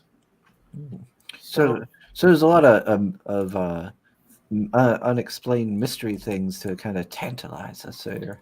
Oh yeah, the first book will definitely not answer everything. There will definitely be things out there that will be for down the line. Again, like we're not even really going on the Celestials much. You'll see a little bit of them, but They're kind of more in the background right now of what they're doing. So got a lot of world building to do. A lot. There's a lot of regions we have to cover, kingdoms and tribes and things like that. So, but it's fun. It should keep people intrigued. And Hex says he's around, just busy. Well, that's good. Glad you're busy. Making that money. Hopefully good busy. There we go. Yeah, like I'm not talking about this guy either. He's in the book as well, but he's on a couple pages. Can you show my He's screen, got a Kristen? purpose. All right, hold on, Sam. Hold on. Let's see. So yeah, there's a lot of potential here for people. There's they haven't revealed the whole story, so you're gonna get some unexpected surprises. It sounds like. Mm-hmm. All right, what do you got here, Sam? Spot as you possibly can, which is why I'm here at my very first red dress run. 1,000 subs, I don't know. and that's where Chris will be. This better not get us struck, Sam. Does this make you feel not as special now because of all these guys in the red dress? Well, they don't wear it as good as me. There's a girl in black. Why is that girl in black? What is she doing? What the hell? And this is when they start running. So obviously Chris is gonna run like it's a freaking marathon. Yeah. Can you knock people over as you're running? Like, I'm gonna win. how competitive is it? Yeah, like. I'll throw my heels at them or something. I don't know. Let's see. Sent you the pics again so you can save it. Okay, thank you, sir. And thank you, Soul, for the link. Yeah, looks pretty. It looks like a pretty interesting book here. A fancy wraparound cover. You got the homage cover here. That was Cap and Wolverine. Mm-hmm. Yeah, Mare's Wolverine slashing at Cap's shield, and they're basically colored like that too. Right? Wolverine's pretty much in orange, and Cap's pretty much in blue. So it worked out really nice because both those characters are actually in those colors. So. And then we got the standard one. Yep, the standard team cover right there, which that came out great. Yeah. Man. Yeah, all these are solid covers. And then we got of course, the featured is all three together. Yeah. And none of them are in like their battle armor. I take their battle armor kind of as like their superhero outfits. Like Mare in that card, you can kind of see what his armor looks like. There will be a sequence. He has the armor on in the first book, but it's not a real-time event, so it's something he doesn't currently have in his possession. But that has a story to it too, and his family crest is the bird. So, yeah, there's a lot of things to go into. all right, let's see. So a lot of info. We're trying to keep it the book. What's he say? Versus anti-shame. Not like casually spoiling everything. There you go. Well, you don't know if someone's good or bad. You don't know what they're doing just because they're in the book. There's a lot of things. A lot of things could be behind stuff. So it could be some twists and turns. Let's see. Soul is saying to Sam something. There you go, Sam. Thank you. Merci. And then he says, "Bird is the word." Oh, remember that song? Bird. Man. Bird. Mm-hmm. This looks pretty good. Yeah, thank you. We put a lot of time and energy into it. Man, we went through like 5 or 6 different logos. So yeah, we've put a lot of time, but once you got that first one done, you're able to build a lot, not just stories, but people then, because there's been so many horror stories of people not fulfilling or ever having it on time. And I mean, we've got probably like 25% of it colored right now. So it would be nice to have it colored by the time we're done with the campaign. Still got 44 days to go, so that's still a good long time. We just sent 3 pages. Probably on day 30, we're thinking about doing a second trailer at maybe putting some of the stretch goals on to show some little differences stuff. I don't know if we'd still say the same thing or do something different, but probably doing that to put a shot in the arm. It's Professor Murph showed us, like, he didn't even have a YouTube. He did everything very different, but was still able. It seemed like constantly giving updates is what helped him keep getting backers. So we think that 30-day would be a good day to kind of do updates on what's going on with it, and hopefully people like the stretch goals. Yeah. All the stretch goals will give more information about the world and things to come. Yeah, that's always good. And I do like that you're doing like a little game with the cards, so it's not just, oh, here's like a little picture on a small card and there you go. It's more interactive or more to it. Mm-hmm. I always liked either card games, or I always liked how like Marvel had like a little, the picture, and then on the back it had like a blurb about them, and then their stats. There's chart stats of strength or I always thought that was defense. cool. It was like a little mini monster manual entry or something. Yeah. I always love those things too. I could never get enough of those. Let's see. So it's been almost 2 hours, so we'll just go ahead and wrap it up. We try to keep our stream to an hour, and it never works. Yeah, We're always going over.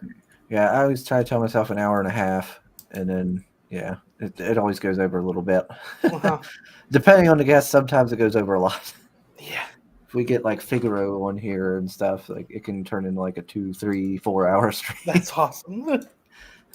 All right, so all right, let's do final words. Sim. Don't forget to sub, like, and share. Go check out Battle of the Celestials. And go sign up for Tales on the Night 2, which is going to be launching very soon. And go check out Long Shadow. Yeah. Nice drawing. This is just the colors, the digital painting. Here's the pencils. Good old Mr. Mike Murphy's book. Yeah. Is that what's behind him? Is that like fire, volcanic fire? What? No, he's coming through an explosion, and then cool. He's blocking a whole bunch of arrows with his sword. Yeah, that's really cool. Mm-hmm. All right, and Mr. Murph, your final words? Back if you can't get the word out, at least share it. Also, YouTube channels every Tuesday at 8:00. Murph and Dirk, we always try to give updates there as well. I'm just, thanks for having me on, everyone. Thanks for listening to us. For everyone who's supported us in any ways, even if it's giving us a good word of knowledge or something of how to do something or how not, or even thinking about doing those little printer figures in the future and things like that. Yeah, all that helps. It's good to have some ideas for the future. Oh yeah, people are coming up with all kinds of cool stuff. Yeah, with these campaigns, and I really need to reach back out to those one people. Oh my gosh, I need to reach back out to them. They do. They've been doing crowdfunding for a while, and they've got Vivid Publishing. Yeah. Okay. Back out and have them back on again, because they've been doing it for a long time, and they always have cool stuff in their campaigns and these neat little things. Like here's something, I'll show it real quick here. Like I just brought up their page, and apparently this is something I think they're doing for one of their stuff here. Yeah, look at that. It holds. Oh, that is cool. Yeah, look, that's cool. Neat. Yeah, they're doing for one of their things. Like that's pretty neat looking. That's awesome. Yeah, like they've always got something cool and interesting, and their campaigns are always really well done. I need to get them back on and talk more about their stuff that they got going on. Let's see. Where is it now?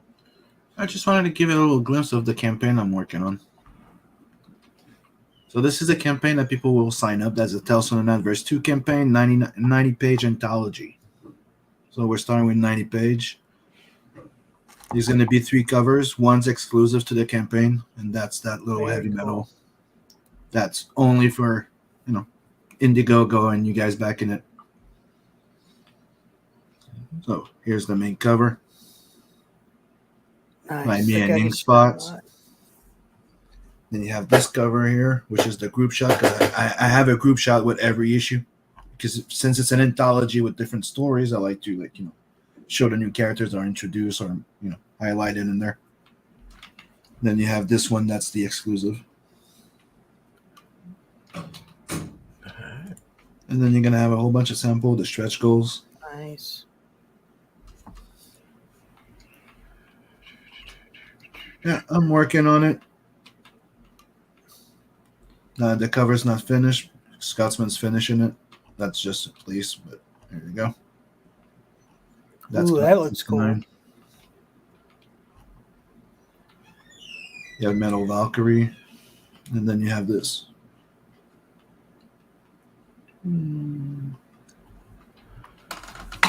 Well, I'm just waiting on some colors, and we're ready to go.